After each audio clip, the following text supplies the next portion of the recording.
जय जगत गुरु, जय भारत।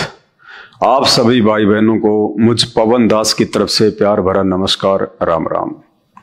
भाई और बहनों, परमपिता परमेश्वर सारी सृष्टि के रचनहार जगन्नाथ के आशीर्वाद से ये लाइव वीडियो अध्यात्म से संबंधित शास्त्र प्रमाणित जानकारी से लबालब आप सभी भाई बहनों तक लगातार पहुंचाए जा रहे हैं, क्योंकि परमेश्वर ने यदि हमें मानव शरीर दिया है, जो मानव शरीर 84 लाख योनियां भोगने के बाद एक बार मिलता है, और इस मानव शरीर के प्राप्त करने का केवल एक ही मकसद है, और वो है पूर्ण परमात्मा की पहचान करके फिर उनकी प्राप्ति के लिए मन लगाकर भक्ति करना और 84 लाख योनियों के महादुख से बाहर निकल जाना। यही इस मानव तन का एकमात्र मकसद है। बाकी कर्म जो मनुष्य करता है एक परमात्मा की प्राप्ति के लिए प्रयत्न को छोड़कर, वो सारे कर्म पशु पक्षी भी करते हैं। और यदि हमने उस परमात्मा की प्राप्ति का प्रयत्न नहीं किया और उन पशु और पक्षियों की तरह बाकी कर्म करते हुए ये शरीर त्याग दिया, तो वापस हम 84 लाख योनियों में जाते हैं। तो भाई और बहनों, आज वो परमपिता परमात्मा जिसकी प्राप्ति के लिए मानव शरीर प्राप्त हुआ है, यह आप और हम सबका बड़ा सौभाग्य है कि आज वे धरती पे प्रकट हैं, और आज हम उनकी पहचान करें और सदा सदा के लिए जन्म मरण के रोग से हम बाहर हो जाएं। ये बातें वो परमात्मा स्वयं ही आके बताता है, वो परमात्मा ही हमारी इस बंद बुद्धि को खोलता है। क्योंकि जितने भी धर्मगुरु हैं, शंकराचार्य हैं, मठाधीश हैं, संत महंत हैं, जो हमारे धर्मशास्त्रों से अपरिचित हैं, अभी तक उन्होंने हमें केवल ये भी नहीं बताया कि परमात्मा कौन है, जगन्नाथ कौन है, भगवान कौन है, और किस परमात्मा की भक्ति से हमारा जन्म मरण का रोग जो है वो कटेगा। क्योंकि आज तक उन्हें इसी बात का नहीं पता था कि मानव शरीर मिलता किस लिए है। और जब तक हमें इस शरीर की प्राप्ति का कारण पता नहीं होगा, तो कभी भी हम अपनी मंजिल की तरफ आगे नहीं बढ़ सकते। तो इस मानव शरीर की प्राप्ति का कारण भी वो परमात्मा स्वयं ही आके बताता है, समझाता है। तभी इंसान के अंदर चेतना आती है और वो भक्ति और भगवान की तरफ 2 कदम आगे बढ़ाता है। अब सबसे बड़ी समस्या हमारे सामने जो आती है वो ये है कि यदि ये मानव शरीर परमात्मा प्राप्ति के लिए ही मिला है, वरना इसका दूसरा कोई मकसद नहीं है, तो फिर वो परमात्मा कौन है जिसको प्राप्त करके हम सदा सदा के लिए उसके लोक में चले जाएं, सर्व सुख भोगें, वापस हमें इस गंदे लोक में, इस मृत लोक में ना आना पड़े, गधे कुत्ते सूअर के शरीर धारण ना करना पड़े, ये दुख और परेशानियों का सामना ना करना पड़े। वो एक परमात्मा, एक जगन्नाथ कौन है? तो भाई और बहनों, उस एक जगन्नाथ की जानकारी भी वो जगन्नाथ स्वयं ही तत्वदर्शी संत बन के इस पृथ्वी पे आके हम मानव शरीरधारी प्राणियों को सत्संग करके समझाता है। और आप और हमारा ये परम सौभाग्य है कि आज वो जगन्नाथ, वो सारी सृष्टि का मालिक, 8 सितंबर 1951 से हरियाणा में भारतवर्ष की पावन भूमि पे आप और हमारी तरह एक मानव शरीर में, एक संत रूप में प्रकट हैं। और आज का वीडियो हम उन्हीं के नाम से शुरू करते हैं। परमपिता परमात्मा, सारी सृष्टि के रचनहार, कुल मालिक, असंख्य ब्रह्मांडों के स्वामी, जगत गुरु, तीनों लोकों में प्रवेश करके सबका पालन पोषण करने वाले राजाधिराज, आत्माधार, नाथों के नाथ, देवों के देव, महादेव, सर्वेश्वर, महेश्वर, मृत्युंजय, अजरो अमर, आदि अनादि, सनातनी प्रभु, जगत पिता जगदीश्वर, 1008 की उपाधि के वास्तविक अधिकारी, अकाल मूर्त, शब्द स्वरूपी राम, वासुदेव, सर्वगतम ब्रह्म, परम पूज्य, प्रथम पूज्य, परम पुरुष, परम धनी, परम दयालु, परम संत, अल्लाह कबीर, अल्लाह ताला, जगत के तारणहार, जगत के मुक्तिदाता, जगन्नाथ, संत शिरोमणि सतगुरु रामपाल जी भगवान के चरण कमल में आप और हम सभी भाई बहनों का अनंत कोटि दंडवत प्रणाम। भाई और बहनों, जगन्नाथ की प्राप्ति से पहले हमें जगन्नाथ की परिभाषा का ज्ञान होना चाहिए। जगन्नाथ कहते किसे हैं? और वर्तमान में हम जिन ब्रह्मा विष्णु महेश जी को जगन्नाथ कह रहे हैं या हम उनको जगन्नाथ मानकर पूज रहे हैं, जगह जगह उनके मंदिर बनाकर, क्या वास्तव में वे जगन्नाथ हैं या केवल हमने अपनी अज्ञानता और हमारे धर्म शास्त्रों से अपरिचित होने के कारण, जैसा हमारे ज्ञानहीन धर्मगुरुओं ने हमें जगन्नाथ के विषय में बता दिया, भक्ति और भगवान के विषय में बता दिया, आंख बंद करके हमने उसे स्वीकार कर लिया। तो सत्यता क्या है? जगन्नाथ की परिभाषा क्या है? जगन्नाथ का मतलब होता है जगत प्लस नाथ। दो शब्दों से मिलके जगन्नाथ शब्द बना है, जगत प्लस नाथ। जगत यानी ये संसार, ये दुनिया, ये सृष्टि, और नाथ यानी स्वामी, भगवान। तो जगन्नाथ का मतलब होता है जो सारी सृष्टि का मालिक है, जो सारे संसार का भगवान है, जो सभी देव महादेव से ऊपर है, जो सबसे शक्तिशाली है, सर्वशक्तिमान है, जिस भगवान के नीचे सर्व देव महादेव, जीव जंतु, पशु पक्षी, देवी देवता सब उनके नीचे हैं। जिस जगन्नाथ का आदेश सर्वोपरि है, जिस जगन्नाथ के ऊपर किसी का कोई श्राप काम नहीं करता, जिस जगन्नाथ की सत्ता सर्व के ऊपर है, उसे कहते हैं जगन्नाथ। दूसरे शब्दों में जगन्नाथ उसे कहते हैं जिसके जीवन चरित्र पर, जिसकी जीवन लीलाओं पर सुई की नोक रखने जितनी भी त्रुटि की गुंजाइश ना हो। और अनजाने में हम जिन ब्रह्मा विष्णु महेश को जगन्नाथ कहकर पूजा कर रहे हैं, ज्ञानहीन धर्म गुरुओं के द्वारा बताई गई साधना कर रहे हैं, वे जगन्नाथ नहीं है। ब्रह्मा विष्णु महेश और देवी देवताओं के चरित्र पर, उनकी जीवन लीलाओं पर अब सुई तो छोड़िए, यदि मूसल भी रख दिया जाए तो भी वो जख्म नहीं भरे जा सकते जो जख्म उनके जीवन चरित्र पर लगे हुए हैं, जो जख्म उनकी जीवन लीलाओं पर आज भी हरे भरे हैं। उन जख्मों को भरा नहीं जा सकता। तो चलिए आज के वीडियो की हम शुरुआत करते हैं। उड़ीसा के पुरी में जो जगन्नाथ मंदिर है, और उस मंदिर में जिन तीन महापुरुषों की मूर्तियां रखी हुई हैं, श्री कृष्ण जी की, उनके बड़े भाई बलराम जी की और उनकी बहन सुभद्रा की, क्या वास्तव में इन तीनों में से कोई भी जगन्नाथ है? आज हम यही जानने का प्रयास करेंगे। तो चलिए वीडियो की हम शुरुआत करते हैं।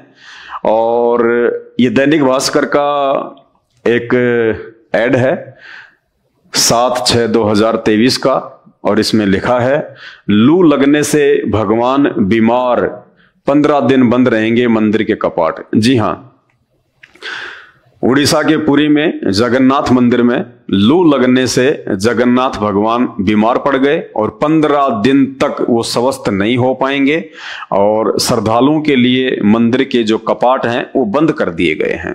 भाई और बहनों, क्या यह संभव है कि भगवान बीमार होते हैं, भगवान को भी लू लगती है, भगवान भी अस्वस्थ हो जाते हैं?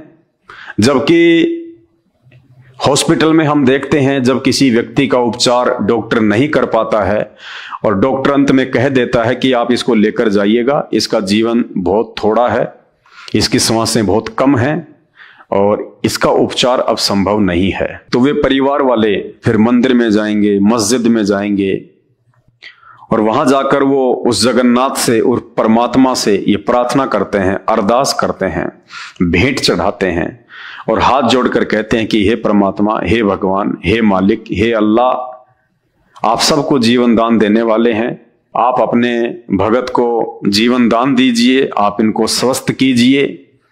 हे परमात्मा, आपके सिवा हमारा और कौन है, हमारा सहारा आपके अतिरिक्त और कोई नहीं है। और पता चले कि जिस भगवान से हम प्रार्थना कर रहे हैं एक व्यक्ति को स्वस्थ करवाने के लिए, वो भगवान खुद ही बीमार है, वो भगवान खुद ही लू लगने से अस्वस्थ है, तो क्या करेगा व्यक्ति, कहां जाएगा फिर इसके अलावा? तो देखिए, लू लगने से भगवान बीमार, 15 दिन बंद रहेंगे मंदिर के कपाट। और जब हम इस बात की गहराई में गए कि आखिर भगवान बीमार क्यों हुए। अगर ये जगन्नाथ हैं वास्तव में, तो जगन्नाथ तो कभी बीमार होता नहीं है। जगन्नाथ तो खुद वैद्यों का वैद्य है, जो पूरी दुनिया को स्वस्थ कर सकता है, जो कोढ़ी को काया दे सकता है, निर्धन को माया दे सकता है, दुखियों को स्वस्थ करता है, खुश करता है, और मृत्यु प्राप्त व्यक्ति को भी भगवान 100 वर्ष की उम्र प्रदान करता है। वेदों में जिसकी महिमा लिखी हुई है, जगन्नाथ तो उसे कहते हैं। तो ये कौन से जगन्नाथ हैं जो 15-15 दिन तक स्वस्थ नहीं हो पाते और मात्र लू लगने से बीमार हो जाते हैं। तो जब हमने इस बात की तहकीकात की और गहराई में गए और विष्णु पुराण को जब खोल के देखा, तो हमें पता चला भगवान की बीमारी का कारण क्या है। और भगवान की बीमारी का कारण है उनका मदिरा पान करना, शराब पीना। अब शराब पीने से तो बहुत सारी बीमारियां हो जाती हैं। आदमी के गुर्दे भी खराब हो जाते हैं, फेफड़े भी खराब हो जाते हैं, लीवर में भी कई प्रकार की बीमारियां हो जाती हैं। तो भगवान की बीमारी का मुख्य कारण हमें पता चला उनका मदिरा पान, उनका शराब पीना, नशा करना। तो ये तो हम पहली बार सुन रहे हैं कि भगवान भी शराब पीते हैं, जगन्नाथ भी नशा करता है, जिस शराब को एक बहुत ही बुरी वस्तु कहा गया है। कोई भी व्यक्ति नहीं चाहेगा कि उसका बच्चा शराब पिए, नशा करे। और पता चले कि जिस जगन्नाथ की हम भक्ति करते हैं, जगन्नाथ स्वयं शराब पिया करते थे, दारू पिया करते थे, नशा किया करते थे। कैसे भक्ति करने का आदमी का मन बनेगा? कैसे हम उनको जगन्नाथ कह सकते हैं? तो चलिए अब आज के वीडियो में हम आगे शुरू करते हैं। क्या वास्तव में उड़ीसा के पुरी के जगन्नाथ मंदिर में जिन 3 महापुरुषों की मूर्तियां हैं, श्री कृष्ण जी, उनकी बहन सुभद्रा और श्री बलराम जी, क्या वास्तव में ये जगन्नाथ हैं? क्या हम इनको जगन्नाथ कह सकते हैं? तो सबसे पहले हम श्री कृष्ण जी के विषय में जानने का प्रयास करेंगे। क्या वे जगन्नाथ हैं? क्या उनकी सत्ता, उनकी शक्ति, उनकी प्रभुता सबके ऊपर है, या जगन्नाथ भगवान खुद पुत्र प्राप्ति के लिए अपने से अन्य किसी और देवता के आगे हाथ जोड़ रहे हैं, प्रार्थना कर रहे हैं, वरदान मांग रहे हैं, तपस्या कर रहे हैं? अरे जगन्नाथ है, पूरे जगत का नाथ है, जो सबको बेटा बेटी देता है, सबकी मन वांछित कामनाएं पूरी करता है। और पता चले कि वो जगन्नाथ है खुद पुत्र प्राप्ति के लिए, एक बेटे की प्राप्ति के लिए, और किसी और के आगे हाथ फैला रहा है, हाथ जोड़ रहा है।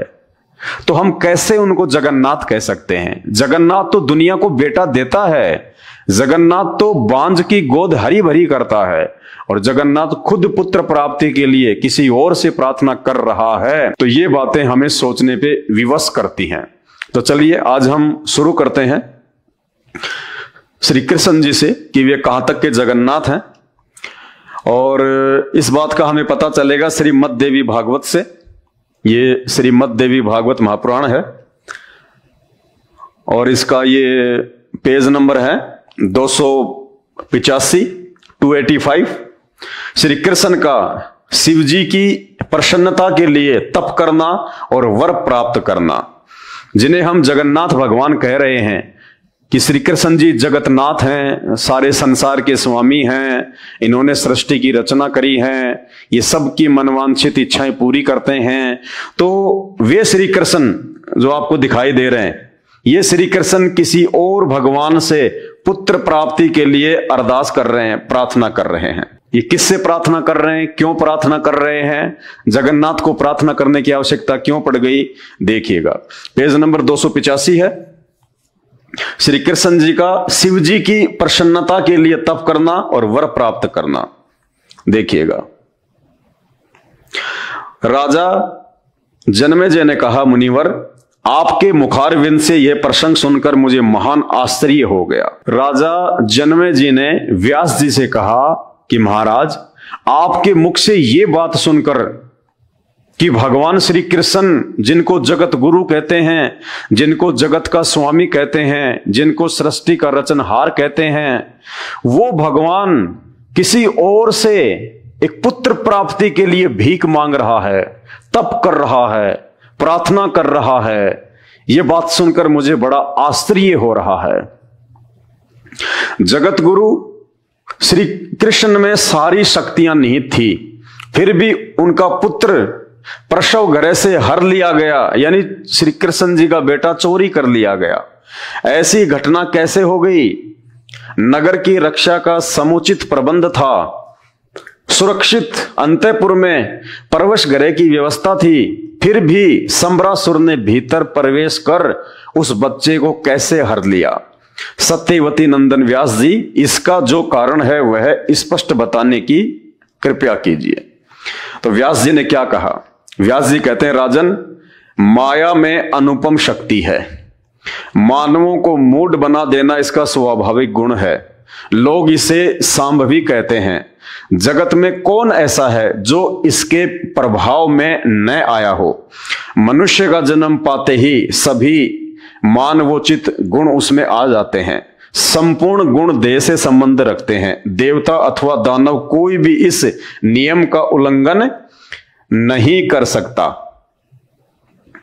व्यास जी कह रहे हैं श्री कृष्ण जी के विषय में, जिनको हम अपनी अज्ञानता के चलते जगन्नाथ भगवान कहते हैं। व्यास जी कहते हैं कि माया के प्रभाव से कोई नहीं बच पाया, चाहे तेरा जगन्नाथ हो, चाहे देवी देवता हो, चाहे ब्रह्मा विष्णु महेश हो, माया के प्रभाव से कोई नहीं बच पाया। तो फिर वो जगन्नाथ कहां हुआ जिसके ऊपर माया का प्रभाव काम कर रहा है? ये माया कौन है जिसने जगन्नाथ के ऊपर भी अपने डोरे डाल रखे हैं, जो जगन्नाथ को भी भ्रमित कर देती है, उसकी भी बुद्धि को चेंज कर देती है?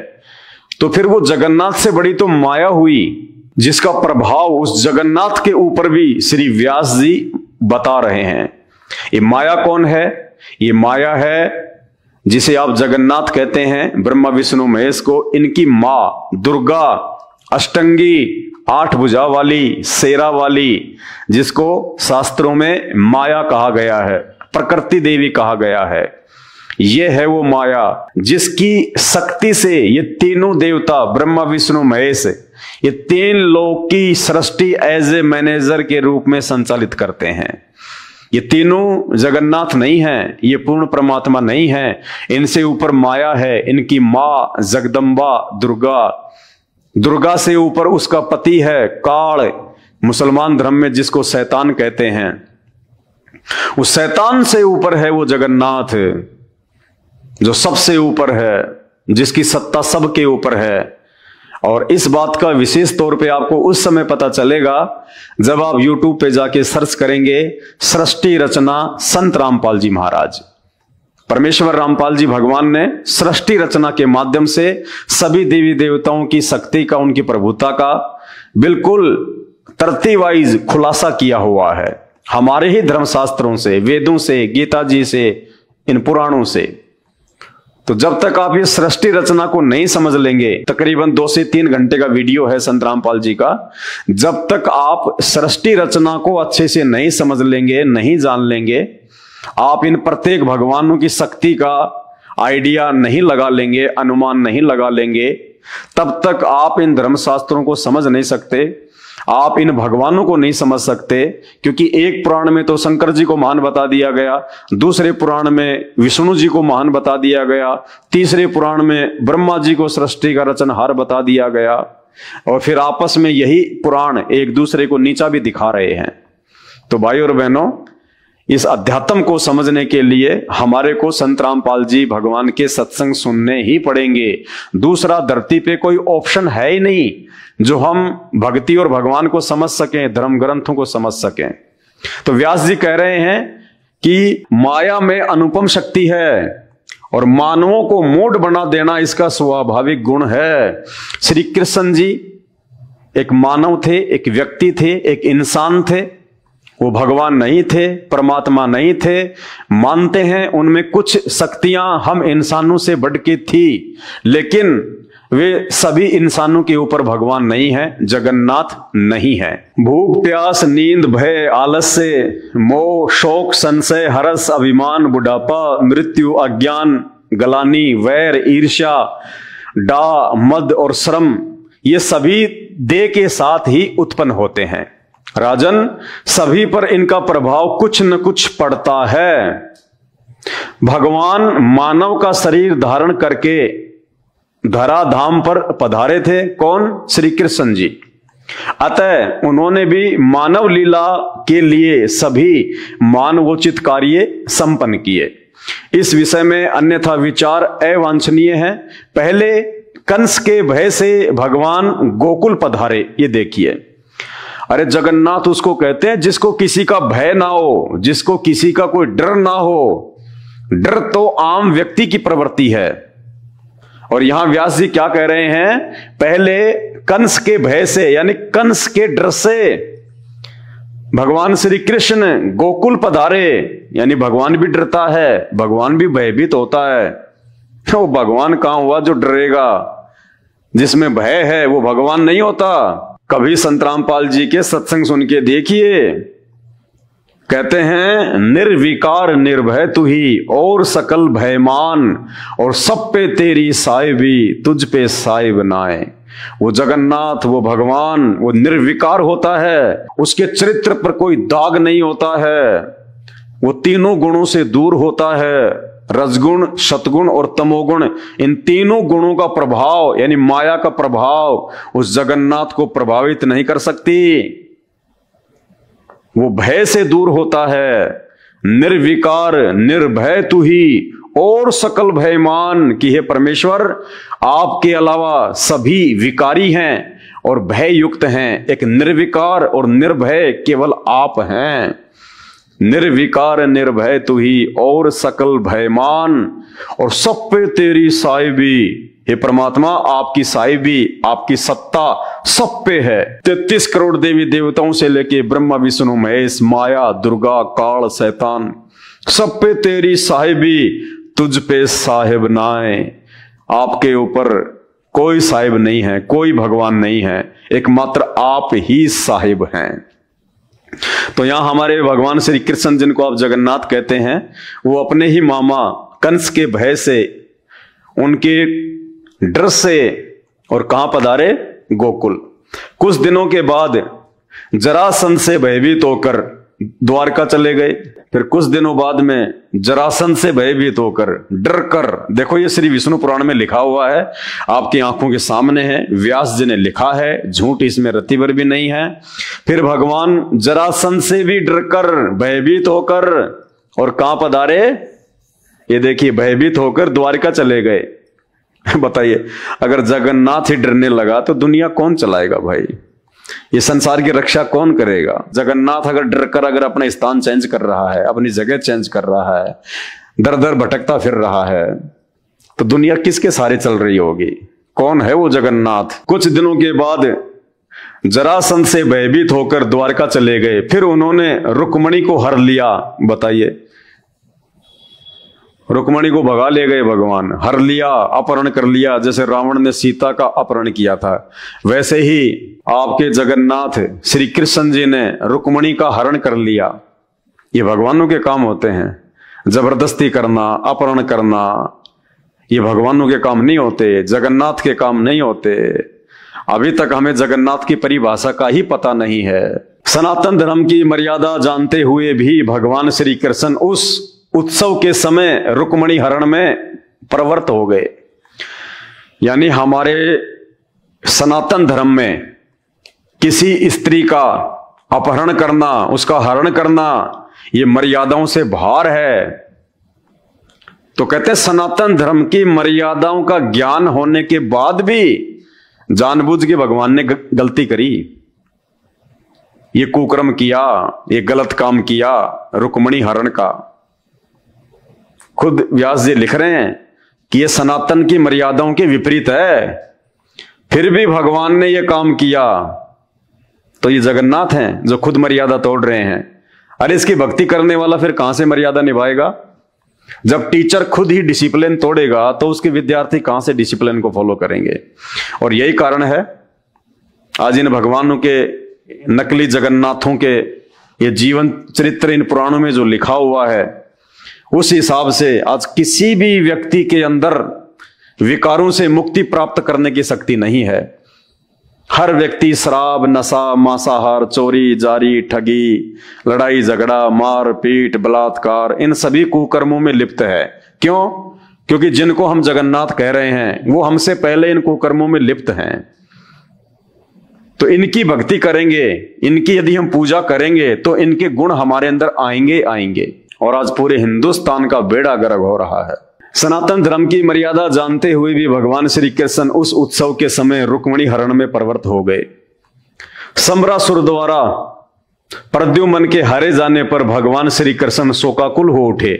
यानी जब श्री कृष्ण जी के बेटे प्रद्युम्न का सम्रासुर नाम के राक्षस ने हरण कर लिया, उठा के ले गया, तो भगवान श्री कृष्ण दुखी हो गए, शोकाकुल हो गए, रोने लग गए। ये भगवानों के लक्षण नहीं होते।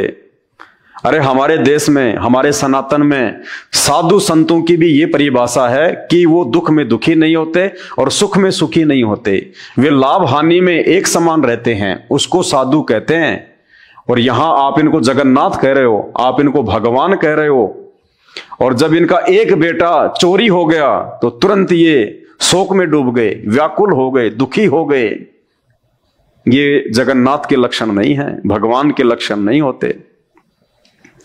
सम्रासुर द्वारा प्रद्युम्न के हारे जाने पर भगवान श्री कृष्ण शोकाकुल हो उठे। फिर उनका शुभ समाचार पाकर हर्षित हो गए। और 2 मिनट बाद में जब समाचार आ गया कि साहब आपका बेटा सकुशल वापस आ गया, तो भगवान खुशी से नाचने लग गए, भगवान खुश हो गए। यानी वो दुख में दुखी, सुख में सुखी।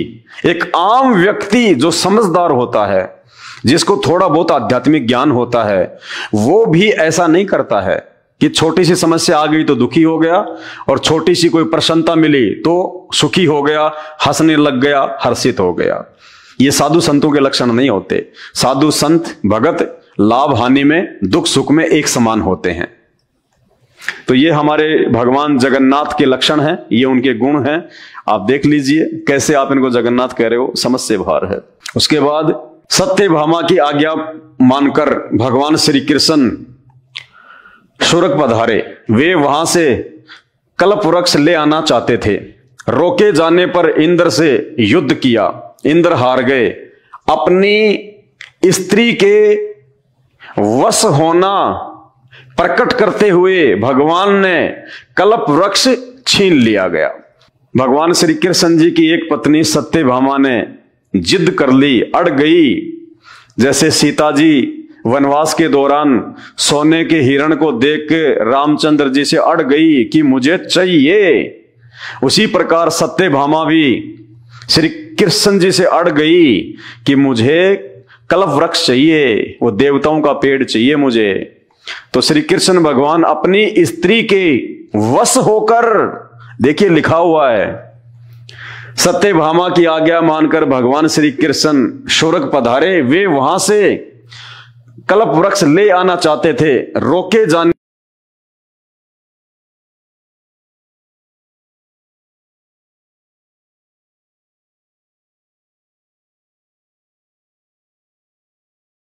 करते हुए भगवान ने कल्प वृक्ष छीन लिया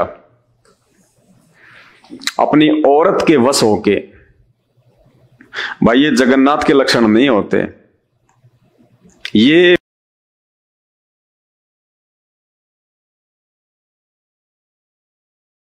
भगवान के लक्षण नहीं होते, सारी सृष्टि को रचने वाले के लक्षण नहीं होते, अपनी स्त्री के वश होकर।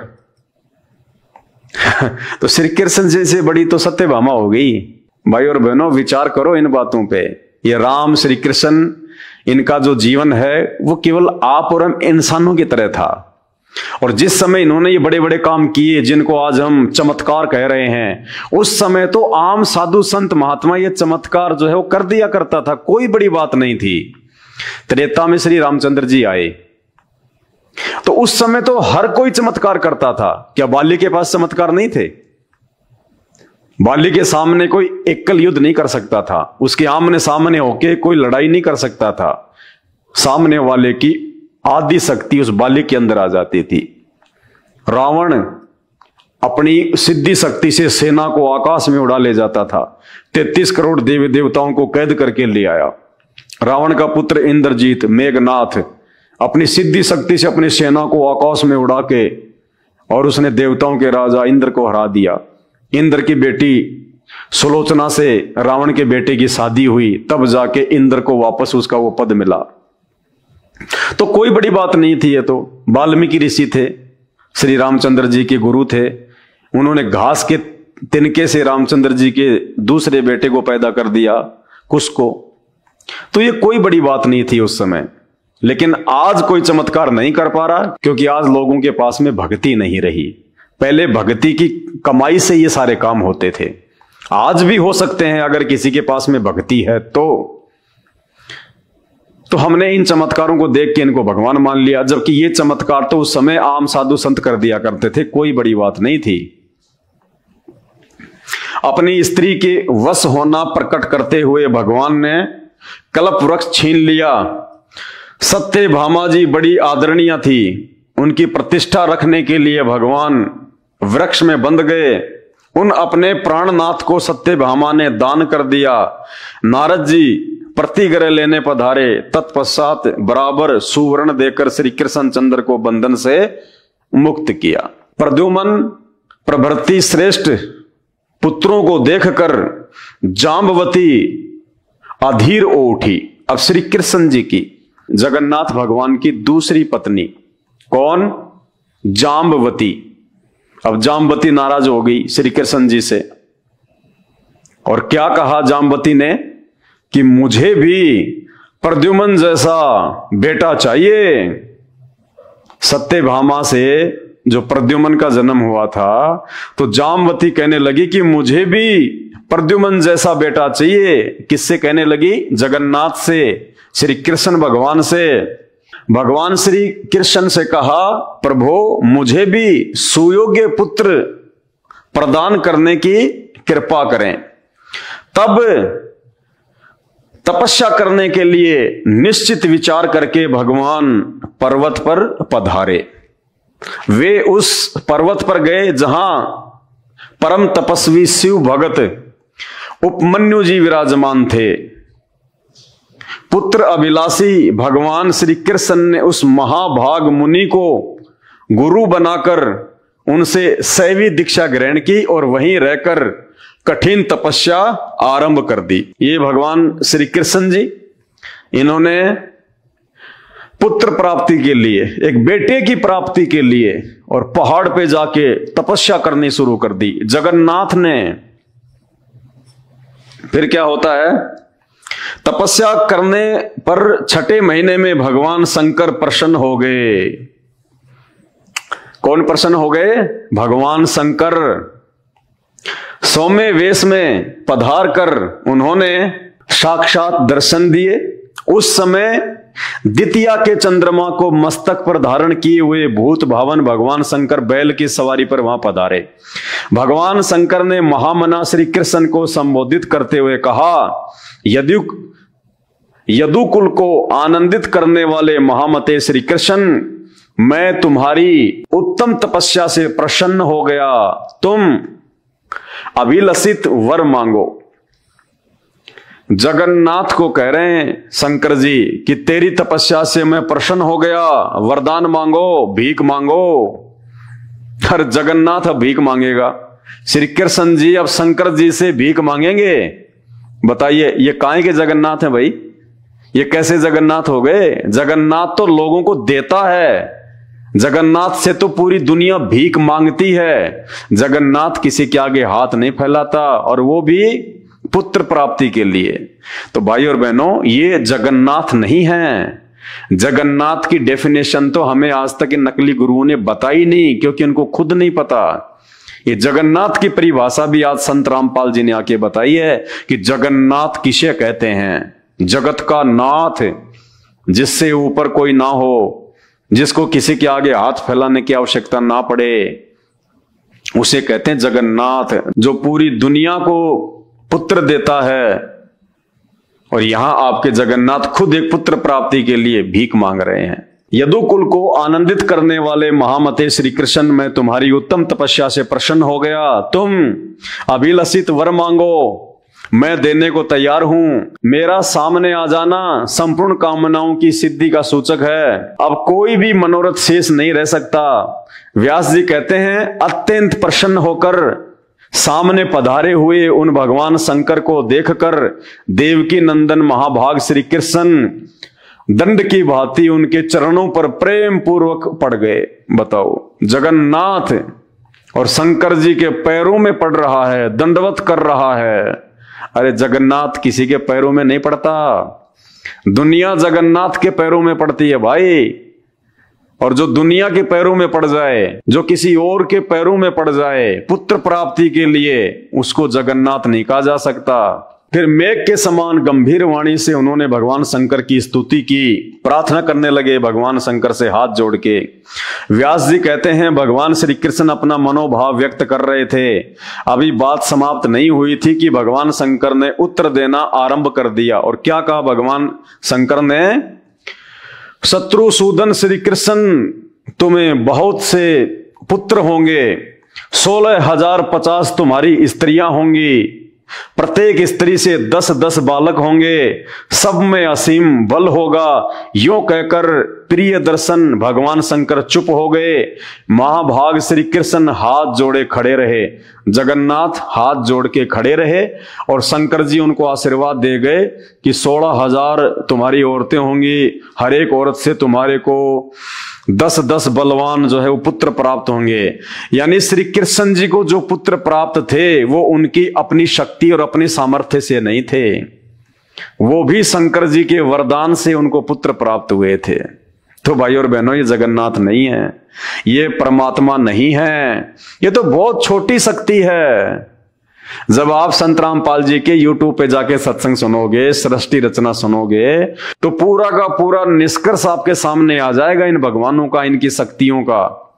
ये कहां तक के जगन्नाथ हैं, कहां तक इनकी शक्ति है। ये श्री कृष्ण जी खुद, जिस दिन इनका ये विष्णु पद समाप्त हो जाएगा, ये सदा विष्णु नहीं रहेंगे, आत्माएं चेंज होती रहती हैं।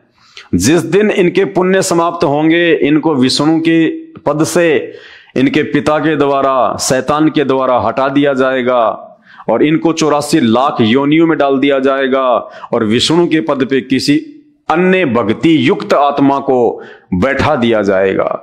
जब आप सृष्टि रचना को सुनना शुरू करेंगे तब आपकी आंखें खुलेंगी। भगवती पार्वती उनसे कहने लगी, महाभाव श्री कृष्ण, इस जगत में मानवों के सिरमौर बनकर तुम विराजमान रहोगे, उच्च श्रेणी की गृहस्थी में तुम्हारा वास होगा। जनार्दन 100 वर्ष तक सुखमय जीवन व्यतीत करने के पश्चात ब्राह्मण एवं गांधारी के शाप से तुम्हारे कुल का संहार हो जाएगा। उसके बाद में शंकर भगवान की पत्नी पार्वती ने भी उनको एक श्राप दे दिया, आशीर्वाद दे दिया कि भाई 100 साल तक तो आप अच्छी तरीके से रहोगे, खाओगे, पियोगे, लेकिन 100 साल के बाद में गांधारी के श्राप के कारण तुम्हारे खानदान का, तुम्हारे यादव कुल का सत्यानाश हो जाएगा, संहार हो जाएगा। बताइए, अब ये काहे की जगन्नाथ है भाई? जगन्नाथ को श्राप नहीं लगता, जगन्नाथ के खानदान को कोई समाप्त नहीं कर सकता। ये जगन्नाथ हैं। पार्वती इनसे कह रही है कि गांधारी के श्राप के कारण तुम्हारा कुल सत्यानाश हो जाएगा। गांधारी कौन थी? वो तो भगवान नहीं थी, जगन्नाथ नहीं थी, अंधे धृतराष्ट्र की औरत थी, दुर्योधन की मां थी। वो तो एक इंसान थी। और जगन्नाथ कहते हैं श्री कृष्ण जी को एक आम व्यक्ति का श्राप, एक आम औरत का श्राप और आपके जगन्नाथ के ऊपर लग गया। और उसके बाद में महाभारत के युद्ध के बाद गांधारी ने श्री कृष्ण जी को श्राप दिया कि जैसे तूने छलबल करके और मेरे 100 पुत्रों की हत्या करवा दी, मैं तुझे श्राप देती हूं, तेरे खानदान का सत्यानाश होगा। एक आम स्त्री का श्राप और जगन्नाथ के ऊपर लग गया और जगन्नाथ का खानदान समाप्त हो गया। भाई और बहनों, हम किसकी पूजा कर रहे हैं? हम किसकी भक्ति कर रहे हैं?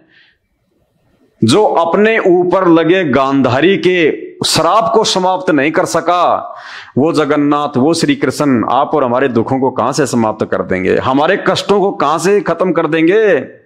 हमारे ऊपर लगे हुए श्राप को कहां से समाप्त कर देंगे? भाई और बहनों, ये विचार करने की बातें हैं। असली जगन्नाथ धरती पे प्रकट हो चुका है संत रामपाल जी के रूप में। वो कबीर परमात्मा, एक बार उनके सत्संग सुन के उनकी शरण प्राप्त करके देखो, असीम आनंद की अनुभूति होगी, असीम आनंद की। ये ब्रह्मा विष्णु महेश भी बाड़ बांका नहीं कर सकते। देव महादेव किसी का भी उनके भक्तों के ऊपर कोई श्राप काम नहीं करेगा। 98 प्रकार के वशीकरण मंत्र होते हैं, मूठ होती हैं। संत रामपाल जी के भक्तों पे 98 प्रकार के वो जंत्र मंत्र वशीकरण भी काम नहीं करते। भूत प्रेत जादू जंत्र मंत्र टोटके कुछ काम नहीं करते संत रामपाल जी के भक्तों के ऊपर, चाहे कोई कितना प्रयास करके क्यों ना देख ले। उसे कहते हैं जगन्नाथ। वो जगन्नाथ संत रामपाल जी भगवान, जो भगत उनसे नाम दीक्षा ले लेता है और जो उनकी मर्यादा में रह के भक्ति करता है, वो उसको रक्षा कवच पहना देते हैं अपने मंत्रों का, अपनी शक्ति का, भक्ति का। और ये जगन्नाथ एक गांधारी, एक आम स्त्री का श्राप लग गया और श्री कृष्ण जी का खानदान समाप्त हो गया। उनकी औरतें, उनके बेटे बेटियां सब नष्ट हो गए, सब मृत्यु को प्राप्त हो गए। और अंत में श्री कृष्ण जी का भी पैर में जहरीला तीर लगने से बुरा हाल हुआ और उनकी मृत्यु हुई। भाई जगन्नाथ ऐसे नहीं मरता, जगन्नाथ की कभी मृत्यु नहीं होती है। जगन्नाथ 5 तत्व के शरीर में नहीं होता है। जगन्नाथ दिखता जरूर हम इंसानों जैसा है, लेकिन हम इंसानों से बाहर होता है, उसकी नूरी देह होती है। जनार्दन 100 वर्षों तक सुखमय जीवन व्यतीत करने के पश्चात ब्राह्मण एवं गांधारी के श्राप से तुम्हारे कुल का संहार हो जाएगा। शाप के प्रभाव से विवेक नष्ट हो जाने पर, ये पार्वती जी कह रही है श्री कृष्ण जी को कि गांधारी जब तुम्हें श्राप देगी तो तुम्हारा जो विवेक है ना वो नष्ट हो जाएगा, यानी तुम सोचना समझना बंद कर दोगे, तुम्हारी जो बुद्धि है ना वो खराब हो जाएगी, भ्रष्ट हो जाएगी। साप के प्रभाव से विवेक नष्ट हो जाएगा, यानी श्री कृष्ण हे जगन्नाथ तुम्हारी बुद्धि भ्रष्ट हो जाएगी, तुम्हारा विवेक नष्ट हो जाएगा, सोचने समझने की क्षमता तुम्हारी खत्म हो जाएगी। जब गांधारी तुम्हें श्राप देगी ना कि तेरे सारे के सारे खानदान का सत्यानाश हो जाएगा, तो श्री कृष्ण जी जो है वो चिंतित होके और उनकी बुद्धि जो है वो भ्रष्ट हो जाएगी। साप के प्रभाव से विवेक नष्ट हो जाने के कारण तुम्हारे सभी पुत्र सम्रागण में उपस्थित होकर आपस में ही लड़कर मिट जाएंगे। श्री कृष्ण जी से कह रही है पार्वती कि गांधारी के श्राप के कारण तुम्हारे पुत्र आपस में लड़ झगड़ के मर जाएंगे, समाप्त हो जाएंगे। अरे जब जगन्नाथ भगवान के बेटा बेटी आपस में लड़ झगड़ के मर रहे हैं तो वो भगवान हमारे दुखों को, हमारे झगड़ों को, हमारे मुकदमों को कहां से शांत करवा देगा? कोई मुकदमा लग जाता है किसी के, कोई बीमारी हो जाती है तो हे भगवान, हे श्री कृष्ण, हे विष्णु दया करना। और भगवान के खुद के बेटे शराब के कारण लड़ झगड़ के आपस में मर गए, वो भगवान आपके परिवार का झगड़ा कहां से समाप्त करवा देगा? ये श्री कृष्ण जी जगन्नाथ नहीं है, ये ब्रह्मा विष्णु महेश जगन्नाथ नहीं है। तुम्हारे सभी पुत्र सम्रागण में उपस्थित होकर आपस में ही लड़कर मर मिटेंगे, साथ ही अन्य संपूर्ण यादवों की सत्ता नष्ट हो जाएगी और तुम्हारा कुल जो 56 करोड़ यादव हैं वो भी आपस में लड़ झगड़ के नष्ट हो जाएंगे। तो श्री कृष्ण जी ना अपने परिवार को बचा पाए, ना अपने खानदान को बचा पाए, अपने पुत्रों को भी नहीं बचा पाए और ना ही यादवों को बचा पाए। पूरे के पूरे 56 करोड़ यादव नष्ट हो गए। तुम भी अपने भाई बलराम के साथ अपने धाम पधार जाओगे। प्रभु, यह आगे का कार्यक्रम पहले से निर्धारित है, इस विषय को लेकर कभी चिंतित नहीं होना चाहिए। पार्वती कह रही है, हे श्री कृष्ण जी, ये तो आपके भाग्य में पहले से लिखा हुआ है, इसको लेके चिंतित मत हो जाना। अरे जगन्नाथ जो पूरी दुनिया का भाग्य लिखता है, जगन्नाथ का भाग्य किसने लिख दिया कि ये तो आपके भाग्य में पहले से लिखा हुआ है, पूर्व निर्धारित है? बताइए। तो श्री कृष्ण जी से ऊपर और कौन है, श्री विष्णु से ऊपर और कौन है जिसका भाग्य उसने लिखा और वैसा ही होगा? अपने भाग्य में लिखे हुए को श्री कृष्ण जी, जिसको आप जगन्नाथ कहते हैं, वो काट नहीं सकता, समाप्त नहीं कर सकता। तो ये काहे के भगवान? जिस भगवान का भाग्य भी कोई और लिख रहा है तो वो काहे का जगन्नाथ। तो भाई और बहनों, जगन्नाथ तो दुनिया का भाग्य लिखता है। जगन्नाथ का भाग्य लिखने की समर्थता इस ब्रह्मांड में नहीं है किसी की। तो ये जगन्नाथ नहीं है। व्यास जी कहते हैं, इस प्रकार कहकर भगवान शंकर उमा एवं देव वृंद के साथ अंतर ध्यान हो गए। तो ये भगवान हैं, जगन्नाथ हैं, जो श्री शंकर जी के आगे पुत्र प्राप्ति के लिए हाथ फैला रहे हैं। तो भाई और बहनों, जगन्नाथ को पहचानो, ये जगन्नाथ नहीं है।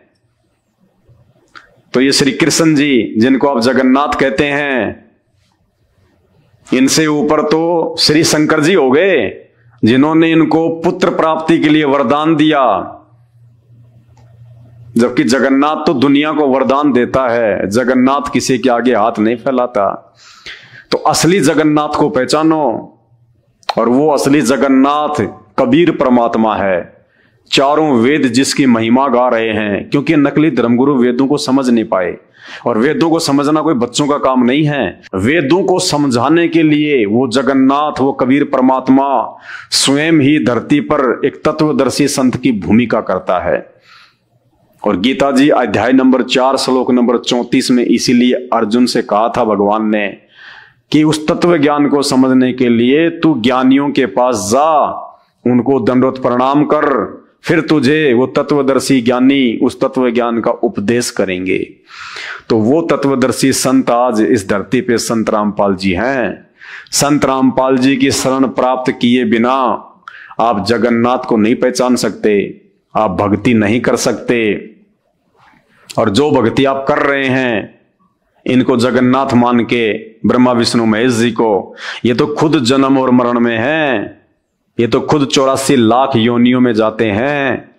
ये खुद 15-15 दिन के लिए बीमार पड़ जाते हैं। तो भाई ये हमें कहां से स्वस्थ कर देंगे? ये कैसे हमारा जन्म मरण का रोग समाप्त कर देंगे? तो ये श्री कृष्ण जी जो पहले जगन्नाथ, उस जगन्नाथ मंदिर में जो 3 मूर्तियां हैं, उनमें सबसे पहले श्री कृष्ण जी की मूर्ति थी। तो श्री कृष्ण जी कहां तक के जगन्नाथ हैं, इनका जीवन चरित्र श्री विष्णु पुराण से आपको दिखा दिया गया है, पेज नंबर 285 से। अब आप खुद ही निर्णय कर लेना ये कहां तक के जगन्नाथ हैं। आगे दूसरी मूर्ति है श्री बलराम जी की, जो कि उनके बड़े भाई हैं। तो हमारा विषय चल रहा था कि ये बीमार क्यों हो जाते हैं जगन्नाथ मंदिर में। ये भगवान हर साल 15 दिन के लिए बीमार क्यों हो जाते हैं? तो श्री कृष्ण जी का तो बीमार होना स्वाभाविक है, क्योंकि ये भगवान नहीं है, ये जगन्नाथ नहीं है। और आप और हमारी तरह एक आम व्यक्ति की भूमिका की इन्होंने। थोड़ी बहुत जो शक्तियां होती हैं ये ऊपर से लेके आते हैं, जिनका ये दिखावा करते हैं, प्रचार प्रसार करते हैं। आम व्यक्ति इनको अपने से जो है वो श्रेष्ठ मान के और इनको भगवान की संज्ञा में ले लेता है। दूसरे श्री बलराम जी, तो ये आपके सामने श्री विष्णु पुराण है। श्री कृष्ण जी के बड़े भाई बलराम जी के चरित्र के विषय में पूरा विवरण है। और उसके बाद आप खुद ही निर्णय कर लेना, क्या श्री बलराम जी को जगन्नाथ कहना उचित है? जो कर्म इन्होंने किए हैं, क्या उसके बाद जगन्नाथ मंदिर में उनकी मूर्तियां रख के पूजा करना उचित है? क्या वे पूजा के योग्य हैं? देखिएगा, श्री विष्णु पुराण गीता प्रेस गोरखपुर से प्रकाशित है। ये 5म अंश है और पेज नंबर है 411। ये देखिएगा, 35वां अध्याय, सांब का विवाह, श्री विष्णु पुराण से। एक बार जाम्बवती नंदन वीरवर सांब ने, यानी श्री कृष्ण जी की पत्नी जाम्बवती के पुत्र सांब ने स्वयंवर के अवसर पर दुर्योधन की पुत्री को बलात् हरण कर लिया। यानी श्री कृष्ण जी के बेटे सांब ने, दुर्योधन की बेटी का स्वयंवर रचा जा रहा था, तो श्री कृष्ण जी के पुत्र सांब ने दुर्योधन की बेटी का जबरदस्ती अपहरण कर लिया। तब महावीर, कर्ण, दुर्योधन, भीष्म और द्रोणाचार्य आदि ने क्रुद्ध होकर उसे युद्ध में हराकर बांध लिया। यह समाचार पाकर कृष्णचंद्र यानी श्री कृष्ण जी आदि समस्त यादवों ने दुर्योधन आदि पर क्रुद्ध होकर उन्हें मारने के लिए तैयारी कर ली। उनको रोककर यानी श्री कृष्ण जी ने और यादवों ने सांब को दुर्योधन की कैद से छुड़वाने के लिए पूरी तैयारी कर ली। उसी समय बलराम जी श्री कृष्ण जी के बड़े भैया, जिनकी मूर्ति आप उड़ीसा के जगन्नाथ मंदिर में रखते हैं और जिनको भगवान मान के आप उनकी पूजा करते हैं, वो बलराम जी तुरंत वहां पे आते हैं और देखिए, उनको रोककर श्री बलराम जी ने मदिरा के उन्माद से लड़खड़ाते हुए, मदिरा शराब, उन्माद यानी शराब के प्रभाव से लड़खड़ाते हुए, इतने में वहां पे बलराम जी आ गए। जब बलराम जी को पता चला कि दुर्योधन ने श्री कृष्ण के पुत्र सांब को बांध लिया है और श्री कृष्ण जी जब यादवों के साथ छुड़ाने के लिए जाने लगे, इतने में बलराम जी आए अंदर से निकल के, शराब में धुत होके, मदिरा में धुत होके और लड़खड़ा के। देखो लिखा हुआ भाई श्री विष्णु पुराण, कोई माई का लाल इसको झुठला नहीं सकता। ये कथा करते हैं पंडित लोग इनकी। उनको रोककर श्री बलराम जी ने मदिरा के उन्माद से लड़खड़ाते हुए शब्दों में कहा, कौरवगण मेरे कहने से शाम को छोड़ देंगे, मैं अकेला ही उनके पास जाता हूं। दारू के नशे में लड़खड़ाते हुए। बताइए, एक शराबी व्यक्ति की मूर्ति आप मंदिर में रखते हैं। एक पवित्र जगह कहा जाता है मंदिर को, और मंदिर वो भी छोटा मोटा नहीं, जगन्नाथपुरी का मंदिर। और उस मंदिर में आप पूजा किसकी कर रहे हैं? एक शराबी की, एक नशेड़ी व्यक्ति की। भाई और बहनों, अपनी आंखें खोलो। इन पाखंडी और नकली धर्मगुरुओं ने केवल हमारा सत्यानाश करने का ठेका ले रखा है। ये तत्व ज्ञान बिना उस तत्वदर्शी संत की रजा के, उसकी मेहर के समझ में नहीं आ सकता। ये काय के जगन्नाथ हैं? ये जगन्नाथ हैं शराब के नशे में धुत। भाई ये राजा थे, और राजा सारे उल्टे कुकर्म करते हैं। इन्होंने भी वही किया अपने जीवन काल में। इन्होंने सिवाय शराब और कबाब के, लड़ाई झगड़ों के, मार पीट के, इन्होंने कुछ नहीं किया। कोई धर्म का काम नहीं किया। ये एक राजा के लड़के थे, खुद फिर राजा बन गए श्री कृष्ण और बलराम। और इन्होंने वो किए जो राजाओं के लड़के किया करते हैं। और आज इनकी हम मंदिरों में मूर्तियां रख के पूज रहे हैं। शर्म आनी चाहिए, शर्म। क्यों? क्योंकि अभी तक हमें जगन्नाथ की पहचान ही नहीं है, हमें उस एक परमात्मा की पहचान ही नहीं है। और उस परमात्मा की पहचान तत्वदर्शी संत के सत्संग सुने बिना नहीं हो सकती। और ऐसे ही आप नशेड़ियों की पूजा करते रहोगे, और क्या मिलेगा आपको फिर उनकी पूजा से? दुख, तकलीफ, अकाल मौत। और घर घर में यही हाल है। हम सभी देवी देवताओं की पूजा करते हैं, फिर भी दुखी। हॉस्पिटल भरे पड़े हैं। जादू तंत्र टोने टोटके वालों के पास में भीड़ लगी रहती है। भूत प्रेत निकलवाने वालों के पास में भीड़ लगी रहती है। अरे क्यों? आप तो भक्ति कर रहे हो, मंदिरों में भी जाते हो, भेंट भी चढ़ाते हो, फिर क्यों तकलीफ आ रही है? क्यों दुख आ रहे हैं? भगवान की भक्ति से तो सुख मिलता है। दुख तो नकली जगन्नाथों की भक्ति से मिलता है, जो आपको मिल रहा है। तो ये आपकी आंखों के सामने श्री विष्णु पुराण। और कमाल कर दिया आपने, एक नशेड़ी की मूर्ति को, एक शराबी की मूर्ति आप जगन्नाथ के मंदिर में रख के आप उसको भगवान मान के पूज रहे हैं। ये हमारी बुद्धिहीनता का परिचायक है। क्यों? क्योंकि नकली और पाखंडी धर्मगुरुओं ने हमारे इन धर्म शास्त्रों में लिखी हुई सच्चाई से दूर रखा। उस तत्व ज्ञान के अभाव में ना तो ये धर्मगुरु समझ पाए इन शास्त्रों की सच्चाई को, और जब ये खुद ही नहीं समझ पाए तो आप और हमें ये कहां से विद्वान बना देते। भाई और बहनों, आंखें खोलो। ना श्री कृष्ण जी जगन्नाथ हैं और ना उनके भाई बलराम जगन्नाथ हैं। ये तो आम व्यक्ति की तरह है, जैसे आम व्यक्ति करता है, अज्ञानी व्यक्ति। अब वो जामवती का लड़का सांब, दुर्योधन अपनी बेटी का स्वयंवर जो है वो रच रहा था। अब लड़की ने किसी और को पसंद कर लिया तो उसकी अपनी मर्जी, लेकिन श्री कृष्ण जी का लड़का अपने आप को राजा का लड़का समझ के और जबरदस्ती दुर्योधन की बेटी का हरण कर रहा है। ये एक सभ्य इंसान के लक्षण है क्या? ये तो छीना झपटी में आता है, ये तो सीना जोरी में आता है। लड़की की मर्जी, वो किसको पसंद करे और किसको पसंद नहीं करे। लेकिन सांब की भी क्या गलती है जब उसके बाप ने ही ऐसा किया था। जब श्री कृष्ण जी ने खुद रुक्मणी का हरण कर लिया, जो सनातन की मर्यादाओं के विपरीत था, तो बेटा तो वही करेगा जो बाप ने किया। तो श्री कृष्ण जी ने रुक्मणी का हरण कर लिया था और श्री कृष्ण जी के पुत्र सांब ने दुर्योधन की बेटी का अपहरण करने का प्रयास किया। तो दुर्योधन ने बांध के जेल में डाल दिया। श्री कृष्ण जी को पता चला तो मरने मारने के लिए सेना लेके, बताओ ये भगवानों के लक्षण हैं। उल्टा अपने बेटे को समझाना चाहिए था कि नालायक, तूने ऐसा काम क्यों किया, तूने उनके साथ में जबरदस्ती क्यों की, क्या तुझे शोभा देता ये?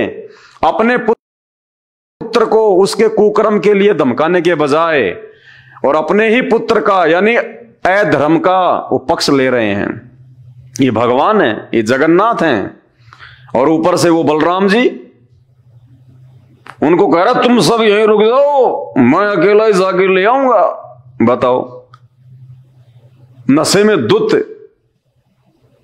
और जगन्नाथ के मंदिर में आप उनकी मूर्ति रख के और भगवान मान के पूज रहे हो। इसीलिए तो हम गधे कुत्ते सूअर बन रहे हैं मरने के बाद में, क्योंकि हमें जगन्नाथ का नहीं पता जगन्नाथ कौन है। देखिए, एक बार जाम्बवती नंदन वीरवर सांब ने स्वयंवर के अवसर पर दुर्योधन की पुत्री को बलात् हरण कर लिया।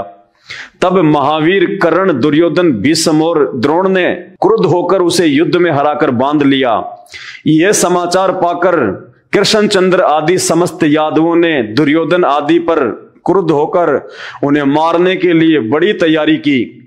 उनको रोककर श्री बलराम जी ने मदिरा के उन्माद से लड़ खड़ाते हुए शब्दों में कहा, कौरवगण मेरे कहने से सांब को छोड़ देंगे, अतः मैं अकेला ही उनके पास जाता हूं। ये है इनका चरित्र, आम व्यक्ति से नीचे गिरा हुआ इनका चरित्र, जिनको आप भगवान मानते हैं। तो भाइयों, कैसे मोक्ष की प्राप्ति हो जाती? तभी तो आज ये दुनिया भर में इंसानों से ज्यादा जानवरों की संख्या है, क्योंकि जो व्यक्ति मानव शरीर प्राप्त करके एक पूर्ण परमात्मा असली जगन्नाथ की भक्ति नहीं करता, तत्वदर्शी संत को अपना गुरु धारण करके, वो फिर 84 लाख योनियों में भटकता रहता है जन्म जन्मांतर।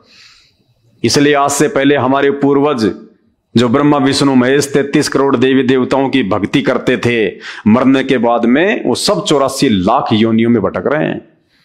आज सुअवसर प्राप्त है, आज वो जगन्नाथ धरती पे प्रकट है, जिसको हम जगन्नाथ कह सकते हैं। ये है वो जगन्नाथ, संत रामपाल जी भगवान, पूर्ण परमात्मा, जिन्होंने वो जगन्नाथ का मंदिर बनवाया था। अभी तक आपको पूरी हिस्ट्री का भी नहीं पता है, उड़ीसा के पुरी में जगन्नाथ मंदिर की स्थापना कैसे हुई थी। अरे वहां के राजा इंद्रदमन ने तो 5 बार मंदिर बनवाया था, 5 बार। और जैसे ही मंदिर बन के तैयार होता, समुद्र आके मंदिर को ढहा जाता अपने पानी के वेग से। अगर श्री कृष्ण जी अगर जगन्नाथ थे, परमात्मा थे, समर्थ थे, तो क्यों मंदिर को टूटने दे रहे थे? राजा इंद्रदमन तो श्री कृष्ण जी का मंदिर बनवा रहा था, तो श्री कृष्ण जी अपने ही मंदिर की सुरक्षा नहीं कर पाए, और 5 बार राजा इंद्रदमन ने मंदिर बनवाया और वो समुद्र उसे तोड़ डालता।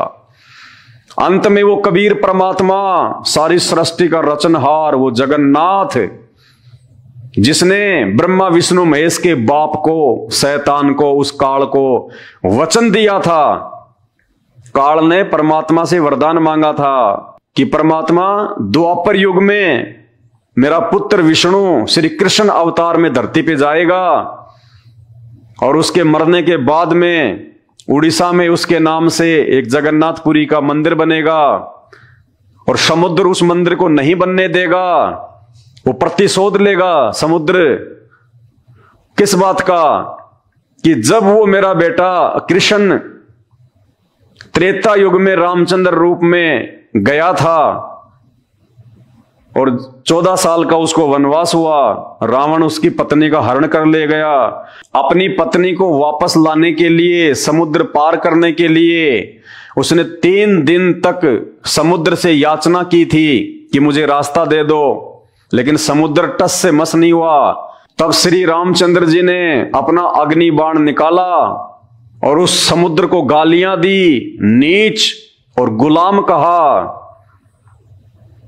उसके बाद वो समुद्र एक ब्राह्मण के रूप में प्रकट हुआ और उसने कहा कि आपकी सेना में नल और नील नाम के 2 व्यक्ति हैं, उनके हाथ में उनके गुरुदेव के द्वारा दी गई एक ऐसी शक्ति है, उनके हाथ से कोई भी वस्तु पानी में नहीं डूबती। इतना कहकर समुद्र अंतर्ध्यान हो गया।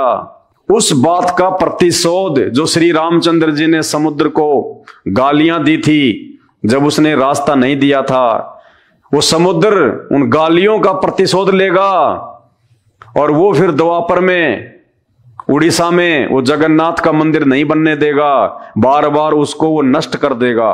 तो हे परमात्मा, आप द्वापर में जगन्नाथपुरी का वो मंदिर बनवाने में सहयोग करना।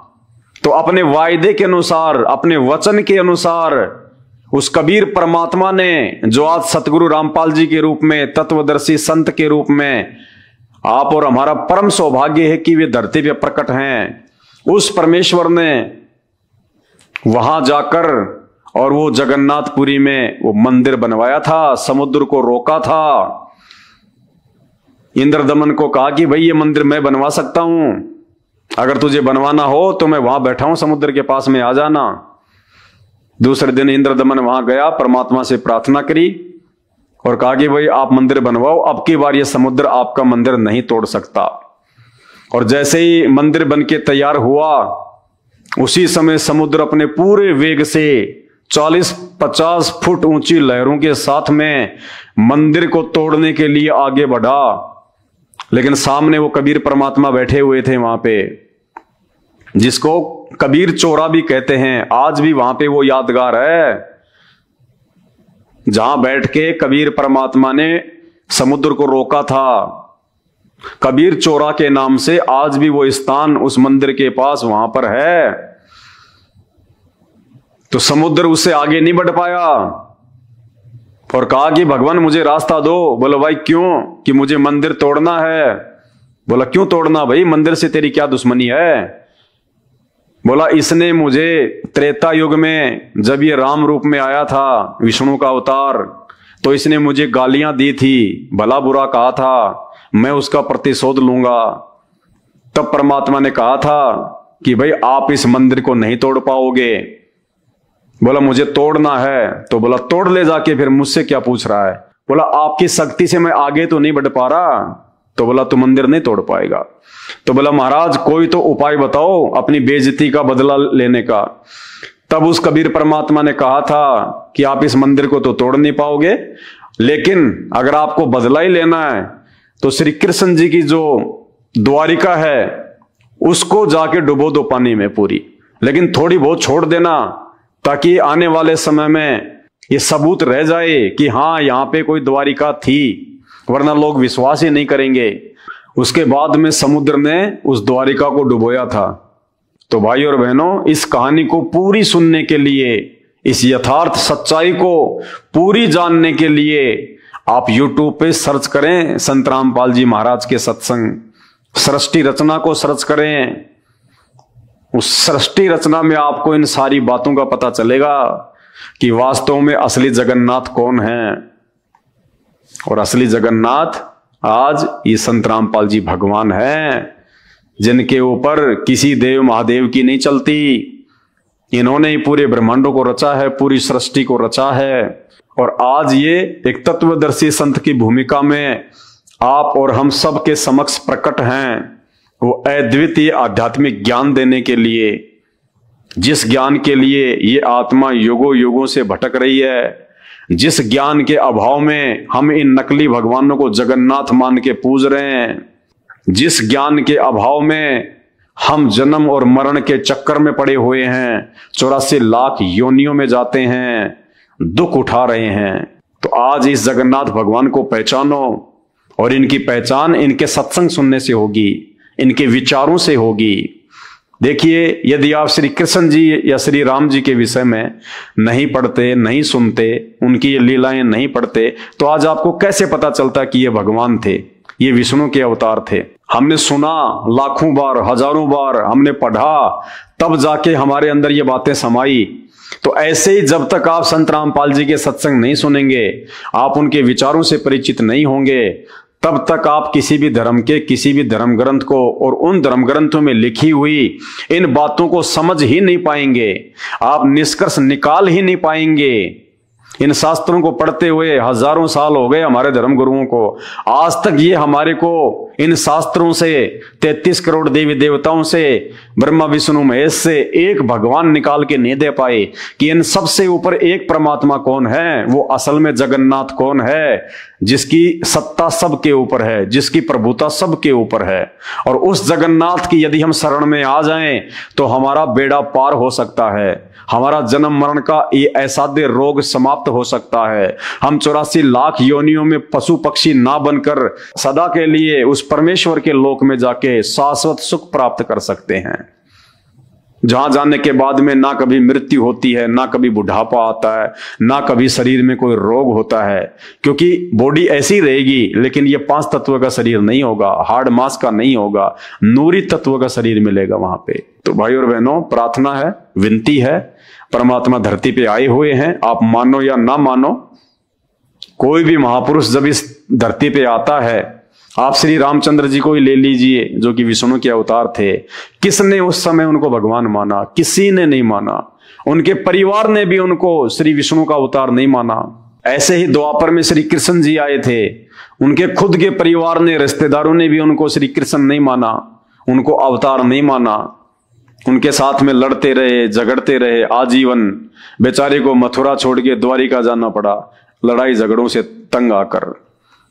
और आज उनके शरीर छोड़ने के बाद में हजारों लाखों वर्ष बाद आज उनको भगवान मान के उनके मंदिर बना रहे हैं, उनकी मूर्तियां लगा रहे हैं।